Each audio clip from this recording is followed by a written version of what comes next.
আপনি দেখছেন news now, আমরা জানি কোনটা খবর। আগামী 31শে আগস্ট থেকে আগরতলায় অনুষ্ঠিত হতে চলেছে নর্থ ইস্ট কাউন্সিলের বৈঠক। আবারও জানাই যে আগামী 31শে আগস্ট থেকে আগরতলায় অনুষ্ঠিত হতে চলেছে নর্থ ইস্ট কাউন্সিলের বৈঠক। ত্রিপুরা বাংলাদেশ আন্তর্জাতিক সীমান্তের সমস্যাগুলি নিয়ে এই বৈঠকে আলোচনা করা হবে বলে জানিয়েছেন মুখ্যমন্ত্রী মানিক সাহা। দুদিনের এই বৈঠকে পৌরোহিত্য করবেন কেন্দ্রীয় স্বরাষ্ট্রমন্ত্রী অমিত শাহ। বৈঠকটি চলবে 1 সেপ্টেম্বর পর্যন্ত, অর্থাৎ 31শে আগস্ট এবং 1 সেপ্টেম্বর এই দুদিন চলবে নর্থ ইস্ট কাউন্সিলের বৈঠক।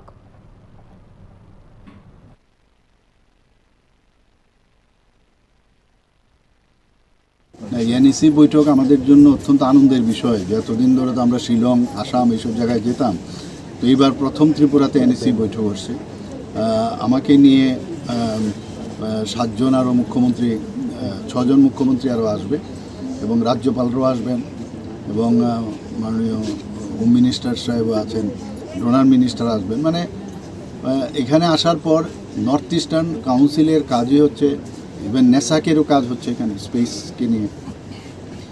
তো সেই বিষয়ে আমরা আমাদের ত্রিপুরার কৃষক সমস্যা আছে, বর্ডারের সমস্যা আছে, পোরাস বর্ডার আছে, আমাদের এখানে ডেভেলপমেন্টের বহু ইস্যু আছে, সেইগুলো নিয়ে আমরা কথা বলবো এবং আমরা কি কি কাজ করলাম এখন পর্যন্ত, ত্রিপুরাতে ইনোভেটিভ কি কি কাজ হয়েছে সেইগুলো বিষয়ে এখানে চর্চা হবে। বিভিন্ন নর্থ ইস্টের যে অন্যান্য রাজ্য তারাও এই বিষয়ে আলোচনা রাখবে এবং আমি আশা করি যে আমি কালকেই খুব সম্ভব আমি কথা বলেছিলাম একটা রিভিউ মিটিং করব, কি কোন কোন জায়গায় কী ব্যবস্থা, কারণ এত লোক আসছে তাদের প্রপার থাকার ব্যবস্থা, এইসব বিষয়ে আমরা কথাবার্তা বলেছি। ডেটটা কি ফাইনাল?